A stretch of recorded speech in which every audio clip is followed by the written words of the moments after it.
Barcelona ও স্পেনের কিংবদন্তি midfielder Xavi Hernandez Bharat জাতীয় ফুটবল দলের কোচ হতে চেয়েছিলেন, তবে টাকার অভাবে অল ইন্ডিয়া ফুটবল ফেডারেশনের টেকনিক্যাল কমিটি সাবেক বার্সা কোচের আবেদন ফিরিয়ে দিয়েছে। টাকার অভাবে ভারত এই স্প্যানিশ কিংবদন্তিকে নিতে না পারলেও বাংলাদেশ জাভির দিকে নজর দিলে কিন্তু খারাপ হয় না। যদিও বাংলাদেশের শুধু জাভি নয়, কার্লো আনচেলত্তি যদি আগ্রহ প্রকাশ করে তবুও তাদেরকে পাওয়া সম্ভব হবে না, কারণ হাবিয়ার কাবরেরা। বাফুফে মনে করে যে হাবিয়ার কাবরেরাই ইতিহাসের শ্রেষ্ঠ কোচ, যাকে হারানো যাবে না। বাফুফে আরো মনে করে যে কাবরেরা ছাড়া অন্য কেউ যদি বাংলাদেশের দায়িত্ব নেয় তাহলে দেশের ফুটবলের অবনতি হবে নিঃসন্দেহে। তাইতো দেশের ফুটবলের যেন ক্ষতি না হয় সেই বিষয়ে বাফুফে সবসময় সতর্ক রয়েছে।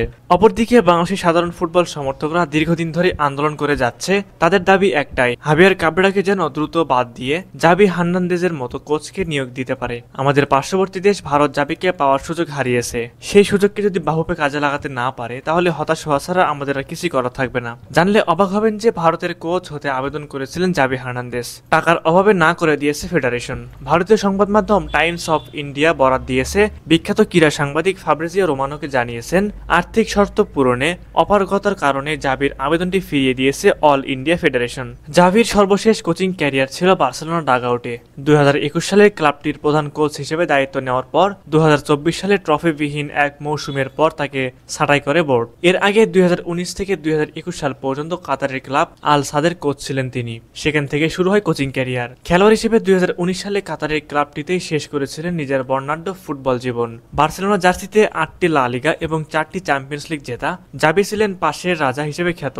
স্পেনের 2010 বিশ্বকাপ ও 2008 ও 2012 ইউরো জয়ের পিছনেও ছিল তার অসামান্য অবদান। ভারতীয় কোচের পদে তার মতো উচ্চ প্রোফাইলের একজন আবেদনকারী পেয়ে অনেকে বিস্মিত হলেও এআইএফএফ কর্তৃপক্ষ জানায় তারা তাদের সামর্থ্যের মধ্যে থাকা প্রার্থীকে নিয়ে এগোতে চায়।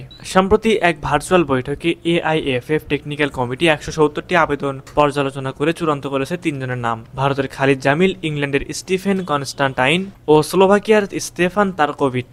উল্লেখ্য যে স্প্যানিশ কোচ মানোলা মার্কেসকে চলতি মাসের শুরুতেই দায়িত্ব থেকে অব্যাহতি দিয়েছে ভারতীয় ফেডারেশন। এই সুযোগ কাজে লাগানো দরকার বাফুফের, জাভির দিকে হাত বাড়ানো দরকার তাদের। যদি জাভিকে না পাওয়া যায় তাহলে অন্য কোনো নাম করা কোচকে নিয়ে ভাবা উচিত ফেডারেশনের। যদিও বাফুফে তো কাবরেরাকে আমৃত্যু পর্যন্ত দায়িত্বে রেখেছেন। প্রিয় ভিউয়ার্স, আপনাদের কাছে কি মনে হয়, বাফুফের কি হাবিয়ার কাবরেরার সাথে ব্রেকআপ করে অন্য কোনো কোচের প্রেমে পড়তে পারবে? এই বিষয়ে অবশ্যই আপনাদের মূল্যবান মতামত আমাদের কমেন্ট করে জানাতে ভুলবেন না।